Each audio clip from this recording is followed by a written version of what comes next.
No dijeron su nombre cuando la entregaron, simplemente la llamaron la niña de la lengua afilada y la empujaron hacia adelante como a un ternero no deseado. Miriam permaneció en silencio, con la columna recta y los puños apretados a los costados, mientras su tío negociaba con la banda Lakota que pasaba por allí.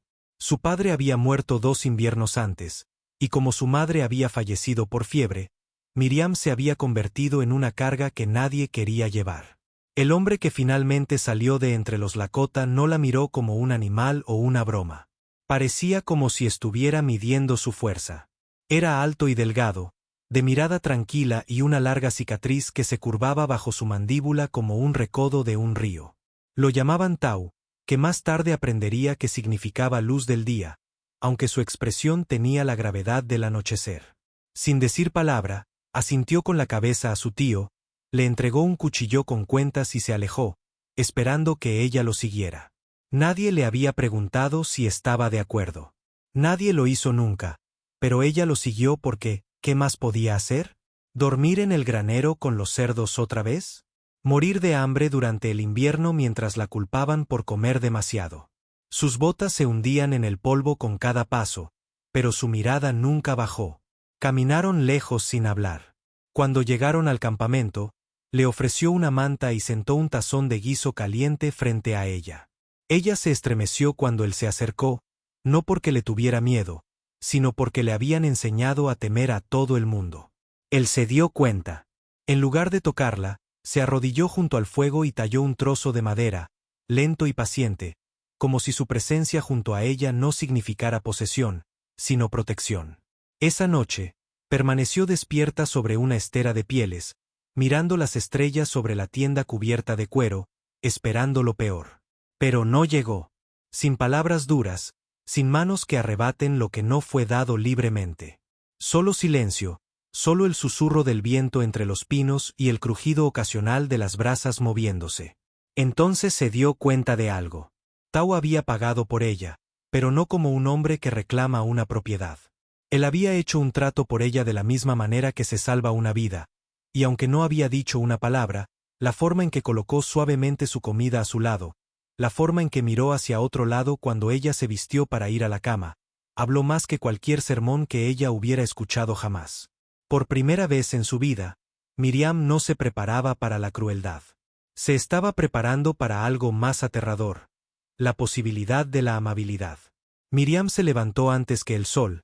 El instinto la impulsaba a hacer tareas que no le habían pedido que hiciera. En casa de su tío, cualquier momento de quietud era una invitación al castigo, así que se puso a trabajar, doblando la ropa de cama, barriendo el suelo alrededor del fuego y limpiando la olla. Tau la observó desde donde estaba agachado cerca de los caballos, afilando una espada con tranquila precisión. Él no habló, no la corrigió, no gritó instrucciones como solían hacer los hombres, y eso la inquietó más que cualquier otra cosa. A medida que la mañana se calentaba, ella vagó cerca del borde del campamento, no lo suficientemente lejos como para parecer desagradecida, pero lo suficiente para respirar. Unas cuantas mujeres Lakota pasaron a su lado, asintiendo suavemente, con ojos curiosos, pero no desagradables. Una de ellas, una muchacha no mayor que ella, con trenzas como de seda negra y brazos fuertes por el trabajo, le entregó una tira de cecina y sonrió. Miriam no había comido con mujeres en años, no sin que se burlaran de ella o le dijeran que esperara. Mordió la carne lentamente, sin darse cuenta de lo mucho que extrañaba ser vista como humana. Esa tarde, ella ayudó a moler maíz, observando cómo se movían los demás, cómo bromeaban suavemente y se tocaban sin pestañear. Cuando dejó caer accidentalmente la piedra de mortero, todo su cuerpo se tensó, esperando la bofetada o el insulto. Nunca llegó. Las mujeres simplemente se rieron y le mostraron el video nuevamente. Y cuando ella levantó la vista y encontró a Tau observándola desde el otro lado del campamento, él no tenía una sonrisa burlona ni el ceño fruncido, solo una aprobación silenciosa. Esa noche, ella regresó al fuego y encontró la talla de madera que él había estado dando forma el día anterior, ahora con forma de halcón. Estaba sobre la manta que ella había usado, delicada y fuerte. Ella lo recogió y sintió las ranuras que había tallado con tanto cuidado. Él no dijo nada mientras ella lo sostenía, pero algo en el peso del objeto en su palma se sentía como una promesa. Los días pasaron así. Ella seguía esperando su turno, la bofetada, la orden, el recordatorio de que ella solo era un objeto de intercambio. Pero no llegó. Una mañana, mientras terminaba de remendar un desgarro en su camisa, finalmente preguntó, ¿por qué no me has tocado? Parpadeó lentamente y luego dijo, porque nadie debería hacerlo a menos que se lo pidas. Se quedó sin aliento. Era la primera vez que hablaba con ella. Y en esa sola frase, le dio más libertad que cualquier familia en toda su vida. Miriam guardaba el halcón de madera junto a sus pieles para dormir, dándole vueltas en la mano por la noche como si fuera una oración. Ella aún no sabía qué significaba, solo que Tau lo había tallado y no parecía el tipo de hombre que hace algo sin razón. Una tarde, mientras el cielo ardía de un color naranja y el humo de las fogatas se elevaba como seda en el aire, ella se sentó a su lado y finalmente preguntó, ¿por qué un halcón? Él no respondió de inmediato. Rara vez lo hizo. Pero cuando habló, su voz era baja y uniforme, como si perteneciera más al viento que a cualquier hombre. Los halcones no piden que los enjaulen, dijo, pero vuelven si los tratas bien. Se le hizo un nudo en la garganta. Nadie le había hablado antes en metáforas, y mucho menos le había hecho sentir que podía ser algo fuerte. La mayor parte de su vida la habían comparado con cabras, tareas y cargas. Ahora ella era un pájaro a los ojos de alguien. Unas noches después lo vio regresar de una cacería con sangre en el hombro y cojeando al caminar. Su corazón latía con pánico, aunque no entendía por qué. Se sentó sin quejarse, haciendo solo una ligera mueca de dolor al dejar caer un conejo sobre las piedras de fuego. Ella fue a buscar agua, le lavó la herida y rasgó parte de su chal para atárselo. Deberías habérmelo dicho, dijo ella con voz temblorosa. Tú me ayudas, respondió él simplemente. Ahora yo te ayudo. Eso es lo que hace la gente cuando no se teme. No respondió. No podía. Sus manos aún temblaban. La cicatriz bajo su mandíbula reflejó la luz del fuego. Y por primera vez, preguntó, ¿cómo lo conseguiste? Él la miró de verdad, y dijo, proteger a alguien que no tenía a nadie más. No dio más detalles. No lo necesitaba. Esa noche, mientras yacía despierta de nuevo, el silencio ya no era tan aterrador. Era profundo y seguro, como el sonido del agua del río bajo las estrellas. Y el espacio entre ella y Tau, antes amplio por la desconfianza, ahora se sentía lleno de algo tácito, algo que no era exactamente amor, ni exactamente obligación, solo comprensión. Miriam se encontró pensando cosas que no había permitido en años. ¿Podía una mujer como ella, indeseada, rechazada, silenciada, ser realmente vista? ¿Podía un hombre que apenas hablaba oírla mejor que nadie? ¿Cuándo? Finalmente cerró los ojos, no soñó con escapar, sino con alas. Halcones volando en círculos libres. Y siempre regresando. La tormenta avanzaba velozmente, nubes negras se arremolinaban sobre las colinas como si persiguieran algo malvado. Miriam se apresuró a ayudar a las mujeres a atar las pieles mientras los niños se apresuraban a recoger leña y mantas. Había aprendido rápidamente a moverse como si perteneciera a un lugar, aunque una parte de ella aún esperaba que alguien la apartara. Cuando cayeron las primeras gotas, gruesas y frías, se agachó bajo el refugio de Tau, temblando por el repentino frío. Él estaba allí, ya atendiendo una pequeña hoguera en el interior, la luz danzando sobre sus manos firmes. Sin decir palabra, le entregó un chal seco, suyo ahora, no prestado. Gracias, dijo ella en voz baja, rozando los dedos de él. Él no se apartó. Afuera, los truenos resonaban y el viento aullaba, pero dentro de esa pequeña tienda, parecía que el mundo se había detenido. A medida que avanzaba la noche, el viento se volvió cruel. El fuego se quebró. Tau se acercó para bloquear la corriente de aire, acomodándose a su lado sin tocarla, sin exigirle nada. Habría sido tan fácil. Miriam pensó que él tomaría lo que le habían dado a cambio. Nadie lo habría detenido. Pero Tau nunca la trató como algo arrebatado. La trató como algo por lo que valió la pena esperar. Cuando un relámpago brilló y un niño lloró cerca, Miriam se estremeció. Su antigua vida se elevó como humo. Recuerdos de ser regañada por temblar, burlada por gemir, la voz gruñona de su madrastra. Llora más fuerte y te daré una razón. Pero la voz de Tao era baja, tranquila, firme. Es solo el cielo recordándole a la tierra que todavía tiene voz, dijo. Esa extraña poesía suya de nuevo. Y de alguna manera funcionó. Ella lo miró a través de mechones de cabello mojado y dijo, hablas como si supieras escuchar. Sus labios se curvaron. No era exactamente una sonrisa, pero casi. No puedes curar nada si no escuchas primero. El silencio que siguió no fue vacío. Estaba lleno de calidez, de seguridad, de cosas que ninguno de los dos podía expresar con palabras todavía.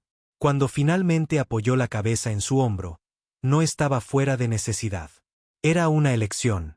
El fuego silbaba, la tormenta aullaba, y Tao alargó la mano lentamente para abrigarla con más fuerza. Eso era todo. Nada de posesión, nada de ardor, solo cariño. Y Miriam, por primera vez en su memoria, se sintió no solo protegida, sino vista. No como un problema, ni como una boca que alimentar, ni siquiera como una esposa, sino como una persona importante, que incluso algún día podría ser amada. Fue durante la recolección de menta silvestre que una de las ancianas Lakota le preguntó a Miriam qué significaba su nombre. Ella dudó, sin saber cómo explicar algo que nunca antes le había significado nada a nadie. Mi padre lo sacó de la Biblia, dijo finalmente con voz suave. Dijo que sonaba apropiado. La mujer llamada Abangi asintió, pero no sonrió. ¿Qué quieres que signifique? Miriam parpadeó. Nadie le había preguntado eso antes. Su nombre siempre se había sentido como una etiqueta atada a su cuello. Frío, distante, elegido por alguien más. Esa noche, se encontró pensando en ello sentada a su lado. Tao, con el fuego entre ellos crepitando suavemente. ¿Crees que un nombre puede cambiar?, preguntó ella. Él la miró pensativo. Los nombres son solo promesas, dijo. Cambian cuando la promesa cambia. Ella ladeó la cabeza. ¿Y qué nombre me pondrías si fuera tu elección? Tao no respondió de inmediato. En cambio, buscó sus herramientas de tallado. Y para cuando despertó a la mañana siguiente, un pequeño trozo de madera de fresno yacía junto a su saco de dormir. Era un pájaro otra vez. No un halcón esta vez, sino una paloma, con las alas plegadas, descansando en la curva de una mano. Ve acá, dijo cuando ella lo levantó, repitiendo lentamente la palabra Lakota. Significa pluma o paz si se pronuncia correctamente. Se le hizo un nudo en la garganta. ¿Por qué? Porque te dejaban caer al viento, pero no te rompías. No pudo hablar después de eso. Solo pudo sostener la talla cerca y sentir algo dentro de su pecho moverse. Como si una puerta que había olvidado que llevaba años cerrada con cerrojo finalmente se abriera. Ese día lució el pelo trenzado por primera vez. Tiempo, un silencioso homenaje a las mujeres que la habían acogido en sus ritmos. Ayudaba a recoger leña, contaba historias a los niños y reía de verdad, cuando una de ellas le lanzaba un ramo de flores silvestres. Y Tao, siempre callado, observaba con ojos que albergaban algo más profundo que el afecto. La miraba como si estuviera transformándose. Esa noche colocó la paloma tallada junto al halcón. 2 trozos de madera, 2 nombres, uno por el fuego que la embargaba y otro por la dulzura que había enterrado hacía tanto tiempo. Seguía siendo Miriam. Sí, pero ahora también era Guayaka. Una chica que había sobrevivido a la vergüenza, la crueldad y el silencio, solo para descubrir que tal vez, solo tal vez, el mundo aún tenía espacio para que se desplegara. Era casi el atardecer cuando apareció el jinete. Un hombre blanco con barba roja y ojos como agua fría que guiaba una mula cargada de provisiones. Venía con pieles para intercambiar, asintiendo cortésmente, pero manteniendo la mirada fija en las mujeres demasiado tiempo. Miriam lo sintió como una piedra en el estómago. Tao también lo notó. Sus hombros se tensaron. Y sus dedos se posaron en el mango de su cuchillo, sin amenazar, solo preparado. El traidor sonrió desmesuradamente al ver a Miriam. No esperaba ver a una de las nuestras en un lugar como este, dijo con una sonrisa burlona, como si fuera una sirvienta fugitiva. Miriam no respondió, no se movió, pero Tao se interpuso entre ellos sin decir palabra. El traidor levantó las palmas. Sin mala intención, solo sorprendido de que una chica como ella terminara diciendo, bueno, gente. Rió entre dientes, como si estuviera siendo astuto. Algunos de los otros hombres Lakota se acercaron. Avanji siseó algo en voz baja. Miriam quería encogerse, desvanecerse, pero en cambio algo en su interior se endureció. Ya no soy una chica como ella, dijo levantando la barbilla. Estoy donde elijo estar. El hombre parpadeó como si le hubieran dado una bofetada. Tao no dijo una palabra, no se regodeó, no sonrió. Él simplemente permaneció junto a ella, quieto y en silencio, dejándola hablar por sí misma. El traidor tosió, murmuró algo sobre el clima y terminó su asunto rápidamente. No volvió a mirar a Miriam. Esa noche alrededor del fuego nadie habló del encuentro. Pero cuando Tao le entregó una tira nueva de piel con cuentas nuevas cosidas, rojas, azules y blancas, dijo en voz baja, hablaste como un halcón. Ella miró hacia abajo, al trabajo de cuentas. No era nada elegante, pero tenía forma de alas. No necesitaba más palabras. Su respeto nunca había llegado en grandes gestos. Se manifestó en cómo la dejó ser ella misma, en cómo se paró a su lado, no frente a ella, y en cómo dejó que su pasado siguiera siendo suyo. Esa noche se ató la tira de cuentas alrededor de la muñeca como una armadura, no para ocultar a la niña que había sido, sino para honrar a la mujer en la que se estaba convirtiendo, la que podía mirar fijamente a un hombre y no temblar, la que ya no era alguien a quien se pudiera canjear, silenciar o a quien se pudiera engañar. Ahora ella tenía un lugar, un nombre, una voz y un hombre que sabía cómo dejarla ascender. La celebración llegó con la primera helada. Cuando la carne había sido ahumada, las hierbas secadas y las provisiones para el invierno guardadas de forma segura. Los tambores resonaban en todo el avión, los niños pintados con rayas de arcilla corrían entre las tiendas y el aroma a salvia silvestre y maíz tostado llenaba el aire. Miriam nunca había conocido una noche como aquella. Llevaba un chal regalado por Avanji, tejido con hilos carmesí y forrado con suave piel de conejo. Las mujeres habían trenzado su cabello con conchas de río y se rieron cuando ella se sonrojó por la atención. Esta noche me dijeron, ¿bailas? Y cuando los tambores comenzaron, sus pies se movieron antes de saber que habían respondido al llamado. Ella bailaba no para complacer a nadie, ni para pedir amor ni para demostrar su valía. Ella bailaba porque su cuerpo recordaba la alegría. Porque ahora el suelo le parecía suyo. Porque Tao estaba observando, silencioso como siempre, pero con un orgullo en sus ojos que decía que ella se había convertido en algo sagrado. Cuando la música disminuyó, ella salió del círculo para recuperar el aliento y se encontró cara a cara con una mujer que nunca había visto antes. Mayor, vestido con harapos de colono, quemado por el sol y con la mandíbula apretada. Tú eres el que fue traspasado, dijo la mujer, casi acusando. Eras la sobrina de Reuben Clark. Mi primo lo conocía. Miriam se quedó quieta, sin aliento. Hacía meses que no escuchaba su antiguo nombre. La mujer se burló. Dijo que eras una bocazas. Que ningún hombre te aceptaría. Parece que finalmente te desesperaste. Las palabras me golpearon como piedras, pero ya no me impactaron de la misma manera. Miriam miró más allá de la mujer, hacia el fuego, a los rostros que la habían recibido en Tao, justo a la distancia para que ella pudiera manejarlo. Se acercó con voz firme. Tenía razón en una cosa, dijo. Ningún hombre me quiso, pero un guerrero me eligió, y yo lo elegí a él. La mujer parpadeó. Trono. Este no es tu lugar, espetó. La sonrisa de Miriam llegó lenta, tranquila, llena de algo feroz. Entonces, ¿por qué se siente más como un hogar aquí que cualquier habitación en la que me haya puesto? Ella se dio la vuelta y se alejó sin esperar una respuesta. Esa noche, cuando el fuego crepitó y las estrellas regresaron, Tao le puso en las manos un cuenco tibio de estofado. No te quemaste, dijo con ojos suaves. Te convertiste en llama. Ella apoyó la cabeza suavemente sobre su hombro y por primera vez sintió que no era necesario ocultar nada sobre ella. Ni siquiera el fuego. El frío se hizo más intenso. La nieve caía desde las montañas y besaba los bordes del pueblo. Los fuegos ardían durante más tiempo y las voces se volvían más suaves a medida que se instalaba el silencio del invierno. Miriam ayudaba a coser pieles y a moler raíces secas. Sus manos ahora son rápidas, sus dedos seguros. Ella ya no se inmutaba cuando alguien la llamaba por su nombre. Porque aquí se dijo Guayaca con respeto.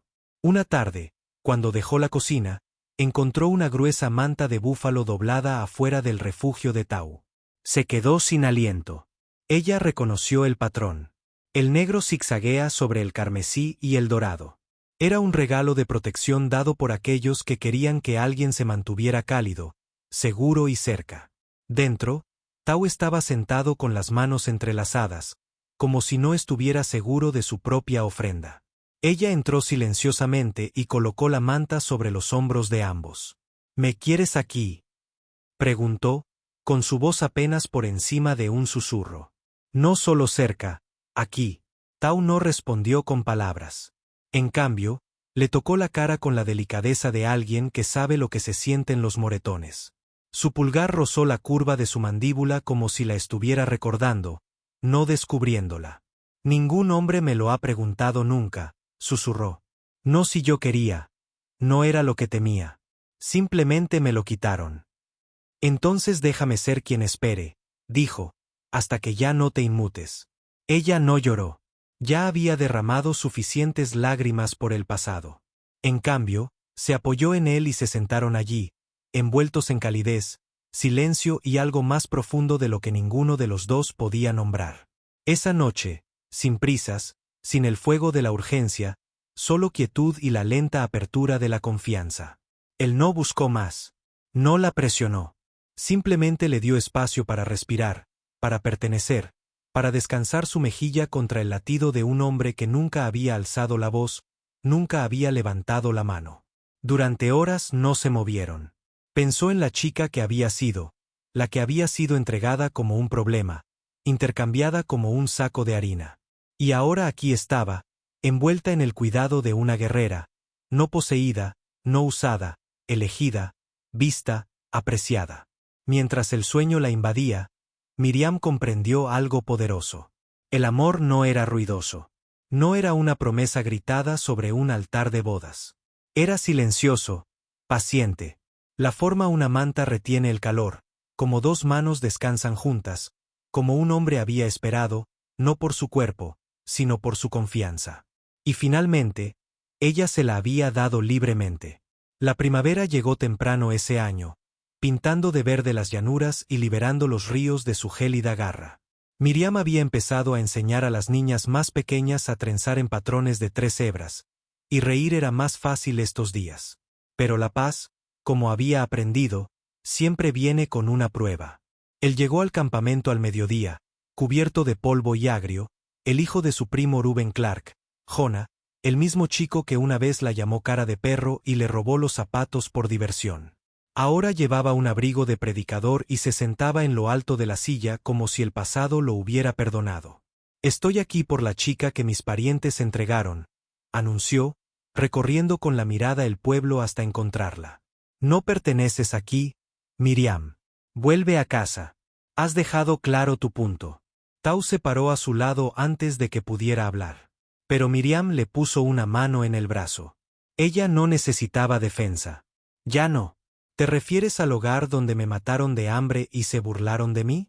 ¿Donde me vendieron como ganado? Su voz era tranquila, clara. Jonah se removió incómodo. Eso fue antes.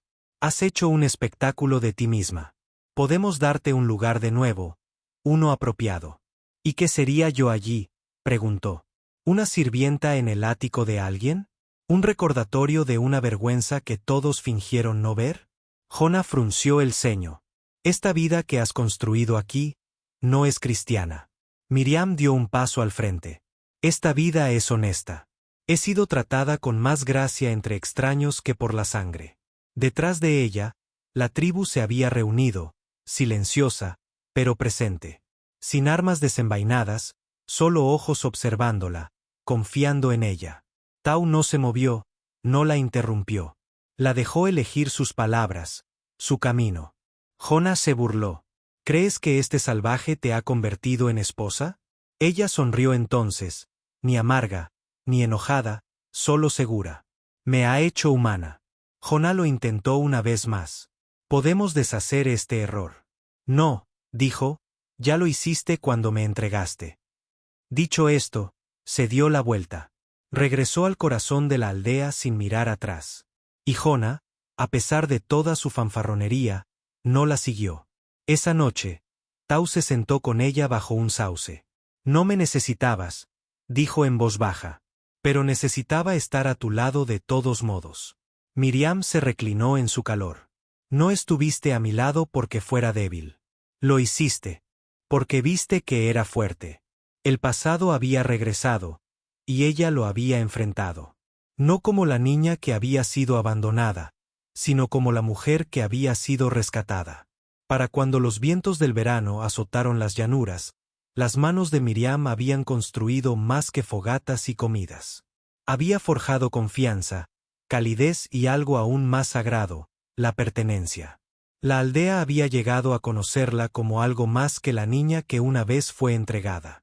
Ahora era Beaca, la que cosía costuras fuertes, la que enseñaba canciones a los más pequeños, la que se interponía entre el silencio y vergüenza, y las convirtió en fuerza.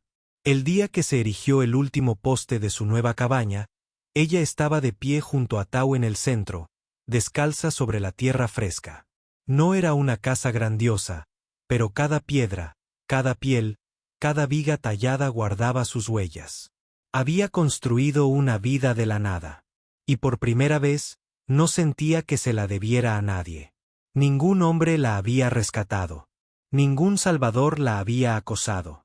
Había elegido su camino, había dicho su verdad y había sido amada no a pesar de sus heridas, sino por cómo había sanado a su alrededor.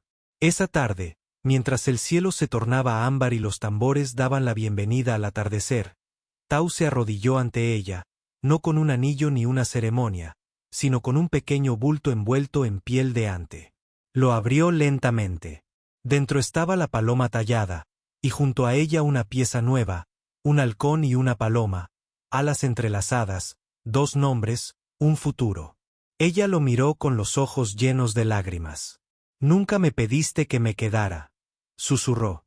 Nunca me hiciste sentir obligada a... Porque esto nunca fue una deuda, dijo. Solo una elección, una que tomabas cada día. Las lágrimas resbalaron, cálidas contra sus mejillas. Lo besó entonces, no por desesperación ni miedo, sino como una mujer que conocía su valor y lo veía reflejado en sus ojos.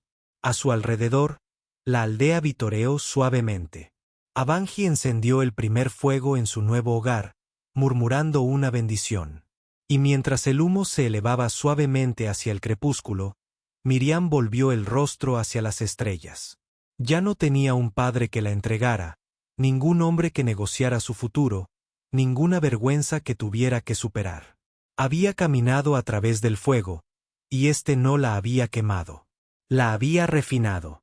Y ahora, bajo un techo que ayudó a criar, junto a un hombre que nunca afirmó ser su dueño, Miriam finalmente sabía lo que significaba estar en casa.